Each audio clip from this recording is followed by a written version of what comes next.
sẽ xóa chút trộn dưới cái này thế nhưng trộn nhóm quài nó chỉ dạng nó chỉ bông trộn thế này gai gì nữa thế này giờ làm xí gai gì nữa thế này tải ạ trộn lắm tải thế này để làm hay đó để làm để lưu yên gai ta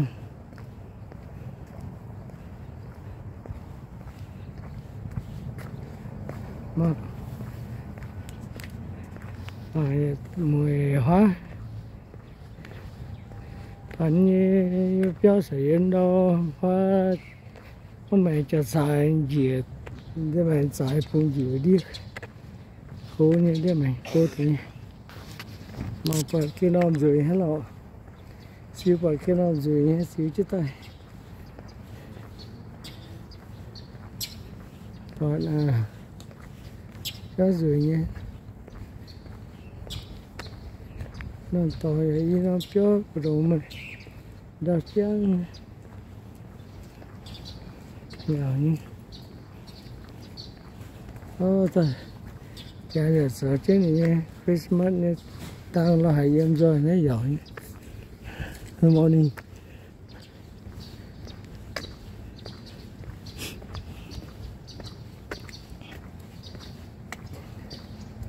rồi nhé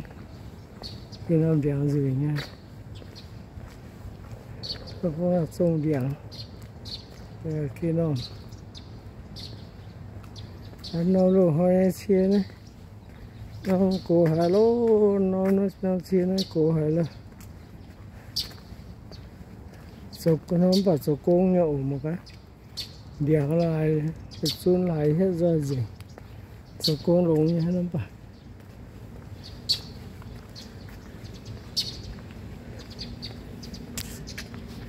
nhà cờ xíu cho ta lỏng một cái chưa như cái đây nôm nhầm hiu này như cái đây xong nôm hiu thì trẻ cho ta giữ nhau ở nơi phía lên này rồi đèn cáp đèn là hay hết rồi gì một cái cho ta giữ nha một cái này ta trẻ đang cho ice cream nhỉ chứ một cái cho ta tống cái ổ hải quả như hạt tống nữa cái nhân như tống chứ điều do gì đã thở cái suy sấy chứ mà được vô hay như là sợ rồi cái dè hay cái nữa cái dè câu dè nghĩ là dè ton lo hay hết rồi gì nữa cái đây dạng là hết rồi gì rồi cái lọ nó số tay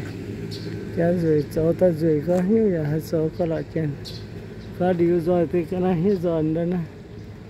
ô ta chả na số ta rủi cơ số đâu là số ta rủi thì mà cái này cái chung là số rồi này mày lao hết chứ này mà để lao số ta chẳng ta rủi cơ một cái này phiếu ta rủi nha nó giàu nhỉ cái vùng hay chọn ta hú cơ ta bao gì mà hay phiếu ta bên lao nôm lao xuân bao quải lao cấm giỏi à là chỉ cái gì ta màu giờ nó đang thọp cho luôn mày blog lên thì không thọ là gì mà khán thì ra nó rót gì thế này đến thảm ta này ra nó rót gì lắm thế này rót gì tổng đó thì tính đó gì liêm nhé đó thì là rót gì ra nó rót gì ta nó ta khổ được quá nó giàu quá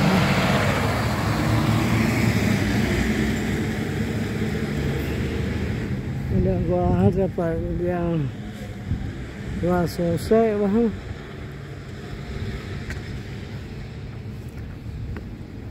cái sông đèn to nhà rủi nha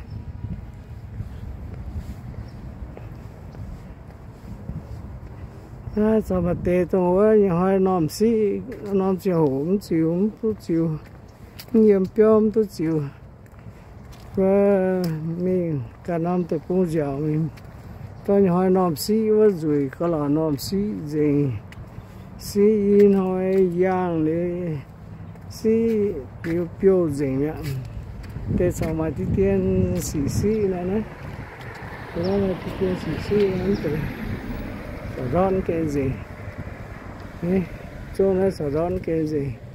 sở xí nó mà và thì súng xí này em chưa thì tên nó đốt dễ là thì tiền nó thì nó đốt dễ lắm mà lại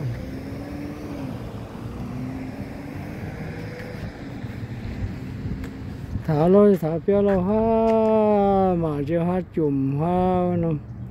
bật bật té window á bật té formen đó tao này như này để mà thì dùng điện đây này thì mai làm chiếu xóa chứ làm chiếu nhé chứ mày vừa phun xiết xóa chứ làm chiếu quá ta em đó cái đàn sản xuất làm chiếu biểu tay làm chiếu biểu giang gì nhiều hơn nó có coi tay nhện mẹ và rồi nhé nó tập buông vào ai xóa tôi nhẹ lắm bà vợ mình với xóa tôi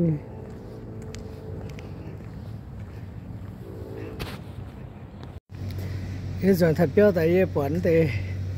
chàng tại thế ta cho mọi cụ tìm cái chăn ta cho mọi cụ như béo em ní chơi với béo này về ghé nón béo thời nay cho mọi cụ nè cái đây ta thể tìm cái chăn như này để với bọn này tìm lò hẳn bọn chàng tìm ai với cái tìm diệp lên hàng lò với cái thời chân chàng tìm diệp lên hàng nó chỉ còn tìm là tu giờ mô tu bua đòn ý sản này tìm ý sản này tu như chụp chết đòn á ý tu bua đòn ha nó chỉ tìm gọi tu đùa thảo đùa đòn hay tìm lại chinh see my friend right here he lay carpet so that's a very nice experience very good job beautiful job this carpet lay carpet. That's a nice job. I like that too. I work about maybe 10, 15 years, I think. But I worked that time only $3. I start work. Yeah. Thank you. Yeah. This is a nice one. Yeah. Thank you. Yeah. Nên cháu công đấy, cháu khâu nhé, những công đấy khâu có số nụ xin bỏ quỷ trên cái đi đào mình hắn quỷ trên thô nhà nó lọt nó giống những con nó cái khâu họ mà có này quỷ trên cái đi đâu á quỷ trên cái đi đâu có chỗ là ta hắn nó ta có gì chỗ ta bết diệp 1987 bết diệp chết với chỗ ta thảo chúa diệp bên bên sa tình mình kinh xe chỗ lâu như loại yếm bà diệp lên hàng lọ đi qua cho này chỗ có hay đó chống tới nhà chỗ lọ cả nhiều con chỗ thuốc cả thuốc xóm thì mình đi vào chỗ đó cả chỗ có đi vào chỗ ta cả nhiều có hồ hề có đi vào chỗ ta một cái giàu có lọ đi vào chỗ đó ta cho một cụ nhé cái chán bà bây giờ cái chán bà lồng nha mà cái xiang cái lò này gọi thiếu ta hả thiếu xuống tệ ra xuống đổ néo tệ lỗ ra lồng có xiang cơ và đây ta bìa nhém đổ có tệ lỗ tệ xiang đổ lỗ tệ hết á đây bà xiang hả nó bìa nhém đổ lỗ tệ hồ lọ giàu như lò dẫn dùng công và giàu nhé chỗ khâu hải hắn quỷ trên chẳng thôi quỷ trên chỗ bìa mi này quỷ trên chia khang nha ta quỷ trên tìm cát lô hai chỗ chia khang nha mà cả nên chỗ cần khâu cả lọ chỗ dùng công bà nên tu nhị dịp chết đòn mấy sản tu xăm như lọ như chỗ chỉ con chỗ như chỗ này tu bua đòn nữa cả hát cháu có tôi đua đòn hay tinh mẹ hết cháu cần nhiều cái xăm này nó lại chừng một bữa cái tại mà lại lại chỉ sắm mù sao con khâu nhau nữa bơ này sao con nhà khâu nhà tu nhân sai mới lọt nữa bơ sao con riêng khắp hếtวันnữa bơ cắt chăn cắt chăn tại yết nó nữa có riêng này này bây giờ company liệu nữa sao tu lồng như lọยี่กันโซนายจีด่างยี่โซนายยี่ป่าโซกันนั้นทูนายจ่าสียี่มาซอยสัญญายี่มจีหล่อยี่มาซอยเสร็จหล่อกูแต่ให้ลุยมโซมอยโซโซนั่นแต่บัวแกนแต่บัวหล่อทุกโซเนี่ยแต่จ่าสีน่ะมาซอยเสร็จโซยุ่งtìm khách sạn tìm điện tìm đểว่าlà biết tìm như vậy với cháu tôi nhé cháu ta cháu chụp linh hàng làm gì thì hàng lâu ta cháu lâu cái đó bà hát chơi có nói chỉ con cháu này tôi đủ bua đòn hả bua đòn bà bố mai nhẹ nó ta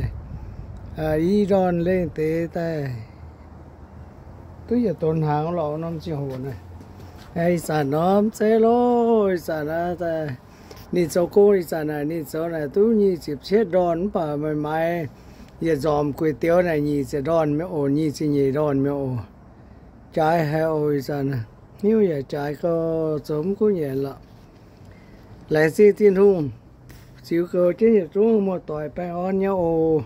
thôi thì nó sẽ phú ổ lại si bay on nha thì thôi to qua phun mi tổ sâu luôn luôn nhà ốp và tùy cái đường phun đó này đây thì nói nó phải là chiếc chết đó chiếc gì là chiếc chết đó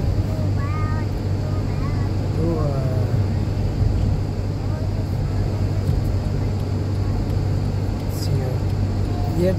nom chào tiên đưa tay quá tay tổ sâu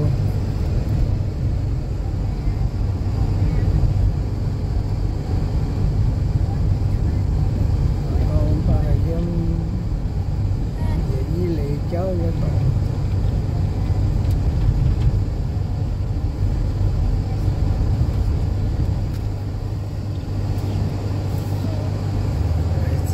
cái tay mà rồi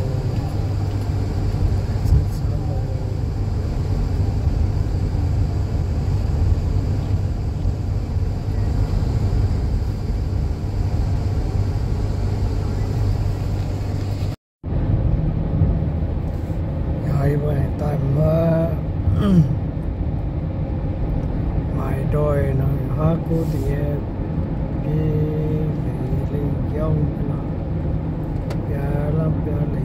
bia lấy cháu như tổng đó những hoa cô thì vậy mày phán đôi quá mày phán đôi quân nhiên mùa về bóc mày này bên nhiệt thốn cái là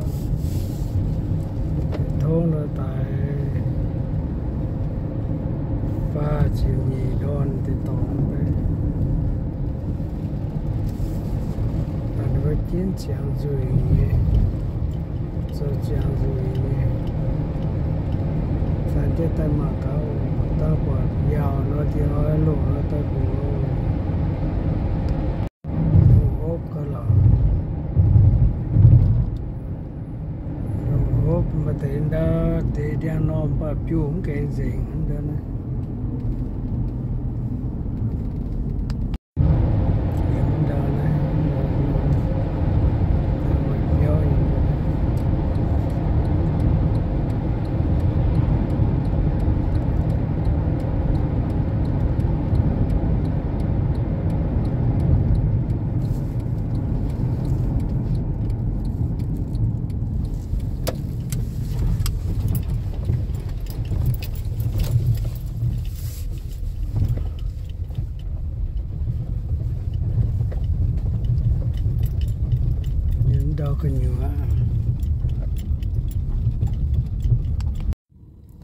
đòi chẳng bỏ nghe xăm có hoa là yếm mấy mà bên vô căn mấy lòng cả xăm có chẳng bỏ nghe mà chia nhung đòi chia ban nghe đòi là chia giang nghe đòi tiền bồ tự tập chứ luôn bồ tự tập chứ tôi chứ tao nữa chúng tôi chán là bồ rồi tự tập.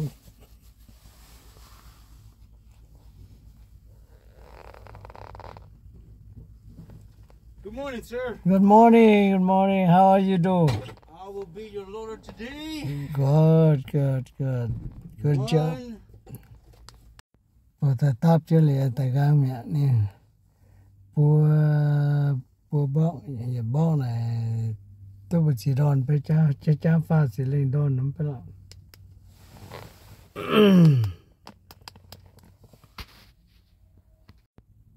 Mà dạo lô tự nhiên. Nắm có lò giờ này chỉ biết là lò thảo chỉ là để bùa là nhẹ nắm có nhẹ lắm và nắm tiếng và cái có chôm tí tiền á nhẹ là siêu tí tiền á và xem đó nắm chỉ và chỉ là mi lo chỉ là bùa là nó khi nằm cấm thì cháu khi nằm hả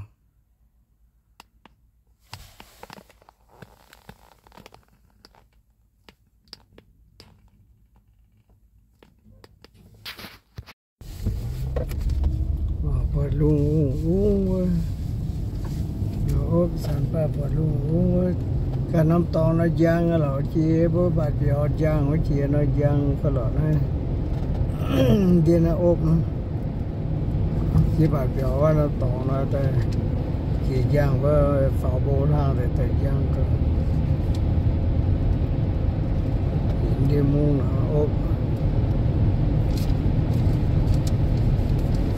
dạo mà cái này ta dạo mà tôi dạo như là mà tiền nó tao chỉ sử dụng nó bùa này gì ta mai bùa lò sản phu nó bùa sản phu tao cuốn có vào thì nay ta bùi tưa có bùi ta mấy mai tưa nhiều rồi dạo có lò thế nó là nó thái đau thôi là xí nhé cô thái tay lau tay suy nghĩ tay mấy gì tôi có thái tay dần xí nhé để suy nghĩ tay điện mà buông này nó biểu cái gì buông biểu cái gì cái quả giang thì em buông vẫn giang chẳng thể biểu cái nào này sắp tới nó áp nó cô ha máy lộn khớ tại cô lo tôi gì nó thiết lì lo rồi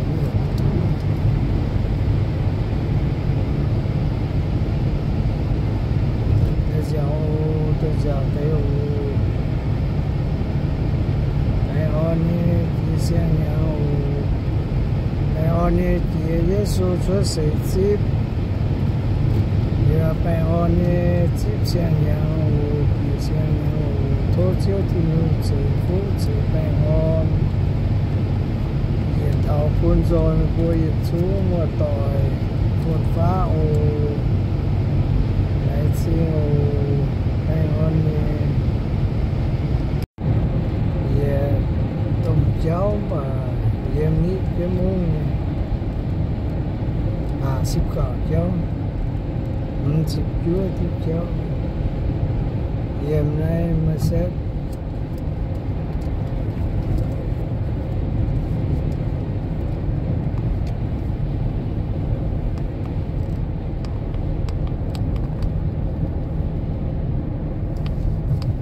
mà cái đó rồi có bộ mà tiêu nhiêu giờ là sàn gì ta giờ bao nhiêu chuyện đòn nữa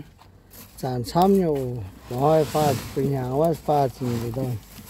thì sản nhị chiếm đòn nó rồi có là hiện tức chia nhé lọ nông tức nhé lọ tại tôi nó lọ như thế lọ như thế thì bố mãi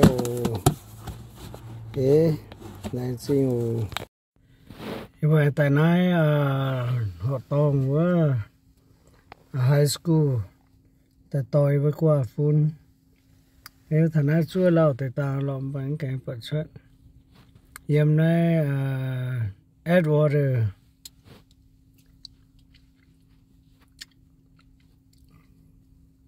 California